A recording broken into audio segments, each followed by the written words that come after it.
Assalamualaikum warahmatullahi wabarakatuh. Untuk hari ini, kita akan mempelajari tema 4, sehat itu penting, subtema 3, cara memelihara kesehatan organ peredaran darah manusia, pembelajaran kedua. Untuk materi yang akan kita pelajari hari ini, yaitu yang pertama bahasa Indonesia mengenai bagaimana cara mengidentifikasi ciri-ciri dan jenis pantun serta membuat pantun berdasarkan usia. Yang kedua, SBDP tentang gambar cerita. Dan yang ketiga, IPA yaitu cara mencegah gangguan kesehatan pada darah. Nah, jadi simak videonya dengan baik-baik ya. Sebelumnya kita sudah mempelajari apa itu pantun. Nah, ada yang masih ingat apa itu pantun? Nah, pantun itu adalah salah satu seni merangkai kata yang digunakan untuk mengungkapkan perasaan atau maksud tertentu. Nah, di mana pantun tersebut adalah tujuannya untuk mengungkapkan perasaan seseorang. Nah, adapun ciri-ciri pantun tersebut adalah yang pertama, bersajak ABAB. Yang kedua, terdiri atas 4 baris dalam satu bait. Yang ketiga, setiap baris terdiri atas 8-12 suku kata. Dan yang keempat, terdiri atas 2 bagian, yaitu sampiran dan isi. Setelah kita mempelajari mengenai apa itu pantun dan apa ciri-cirinya, lalu bagaimana cara mengidentifikasi pantun tersebut? Nah, yang pertama, anak-anak dapat menjelaskan secara rinci ciri-ciri pantun beserta jenisnya. Nah, oleh sebab itu, bacalah pantun dengan saksama. Perhatikan apakah setiap kata, baris, sampiran, dan isi pantun sesuai dengan ciri-ciri pantun. Nah, untuk memudahkan dalam mengidentifikasi pantun, anak-anak semuanya dapat menggunakan tabel. Nah, sekarang perhatikan contoh pantun berikut ini. Nah, ayo amati ciri-ciri pantun tersebut ada apa saja. Nah, yang pertama, pantun tersebut terdiri atas 4 baris, betul. Kemudian yang kedua, baris pertama dan ketiga diakhiri suku kata gi. Hari Minggu pergi ke dokter gigi. Dan yang baris ketiganya, bangunlah pagi setiap hari.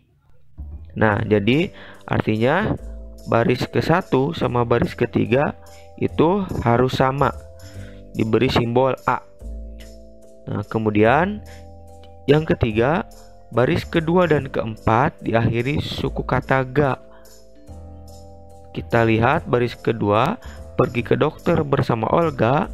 Dan baris keempat, jangan lupa berolahraga. Nah, jadi artinya kedua sama keempat itu suku katanya itu harus sama. Nah, sehingga diberi simbol B. Dengan demikian, jadi pantun tersebut bersajak ABAB, di mana baris 1 sama dengan baris 3 diakhiri dengan simbol A, baris 2 sama dengan baris 4 diberi simbol B. Nah, adapun berdasarkan jenisnya, pantun tersebut merupakan pantun nasihat karena kita biasa melihat bahwa isi dari pantun tersebut adalah berisi imbauan untuk berolahraga. Setelah mengidentifikasi, lalu bagaimana cara membuat pantun berdasarkan usia? Nah, langkah-langkahnya adalah yang pertama, tentukan dulu tema pantun yang akan dibuat. Kemudian, yang kedua, tentukan jenis pantun yang akan dibuat. Dan yang ketiga, tentukan sajak, bagian sampiran, dan isi. Nah, saat membuat pantun, pastikan akhiran atau sajak yang akan digunakan pada bagian sampiran dan isi ini sesuai. Misalnya, baris pertama pantun diakhiri dengan huruf A. Nah, jadi harus membuat bagian isi pantun di baris ketiga menggunakan kata yang berakhiran A. Nah, begitu pula dengan sampiran. Yang kedua dan keempat harus sama.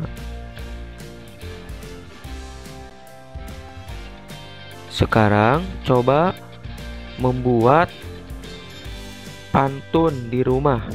Nah, pantunnya adalah mengenai pantun anak-anak. Nah, kalian dapat menuliskan pengalaman atau kegiatan sehari-hari ke dalam pantun tersebut. Nah, silakan ditulis di buku dan nanti dikumpulkan. Selanjutnya yaitu SBDP tentang gambar cerita. Apakah pernah mendengar apa itu gambar cerita? Gambar cerita itu adalah gambar yang menceritakan adegan atau peristiwa. Nah, jadi kalau kita melihat gambar cerita itu adalah gambar yang menceritakan adegan atau peristiwa. Nah, di mana di dalamnya pasti ada gambar dan juga ada ceritanya. Seperti contoh yang ada di samping. Nah, di sana ada gambar kelinci beserta dengan ceritanya di bawahnya. Kemudian, apakah fungsi dari gambar cerita? Nah, fungsi dari gambar cerita itu adalah memperjelas alur atau isi cerita, memperjelas isi pesan dalam promosi suatu barang, menarik perhatian, menambah nilai artistik atau keindahan, dan sarana untuk mengungkapkan perasaan penggambarnya. Nah, untuk menggambarkan suasana dalam cerita perlu adanya objek gambar. Nah, objek gambar tersebut meliputi manusia, hewan, tumbuhan, atau benda. Lalu bagaimana langkah-langkah membuat gambar cerita? Ada tahapan yang harus dilakukan. Yang pertama, menentukan ide atau gagasan. Nah, ide atau gagasan meliputi tema dari cerita, tokoh, karakter tokoh cerita, suasana, dan latar cerita tersebut. Kemudian setelah menentukan ide atau gagasan, lanjut membuat sketsa. Apa itu sketsa? Sketsa itu adalah rancangan gambar. Nah, sketsa itu bisa dibuat menggunakan pensil. Nah, setelah membuat sketsa, lalu yang terakhir adalah mewarnai. Nah, sketsa itu kemudian dipertegas hingga menjadi gambar jadi. Dan gambar tersebut kemudian diwarnai. Pewarnaan dilakukan agar gambar lebih indah dan menarik. Nah, alat untuk mewarnainya bisa melalui pensil warna, krayon, spidol, cat air, atau cat minyak. Nah, setelah mempelajari apa itu gambar cerita, sekarang boleh mengerjakan tugas berikut ini. Silakan ditulis di kertas dan nanti dikumpulkan.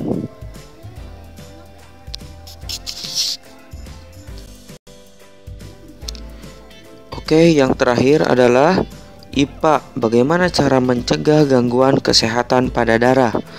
Nah, berikut adalah contoh gangguan kesehatan pada darah manusia. Yang pertama ada anemia. Nah, anemia itu merupakan penyakit yang disebabkan oleh kurangnya sel darah merah dalam tubuh.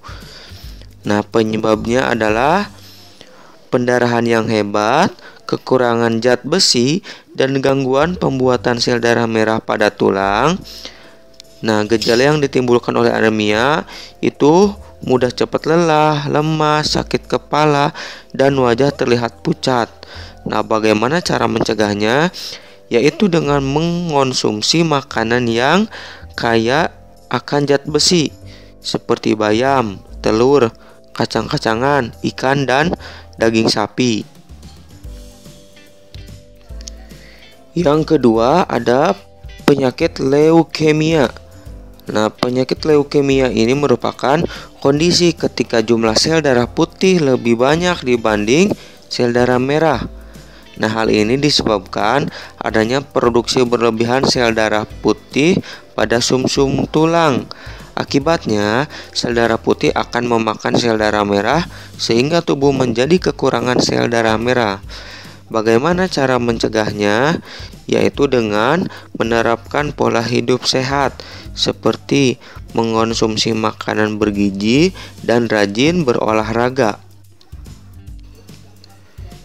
Yang ketiga ada demam berdarah.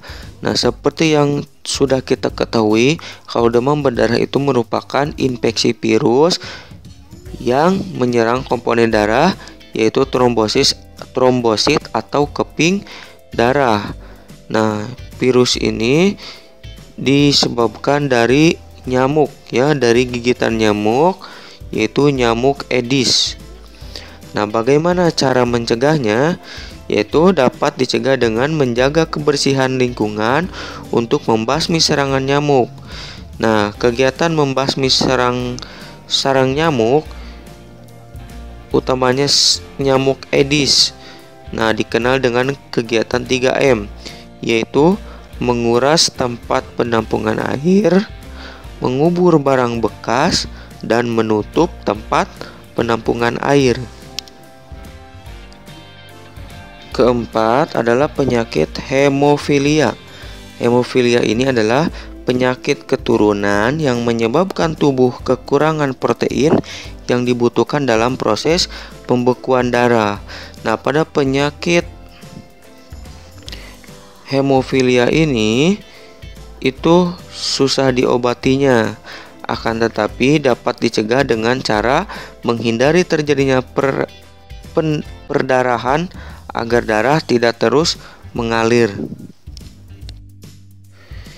Yang terakhir adalah penyakit talasemia.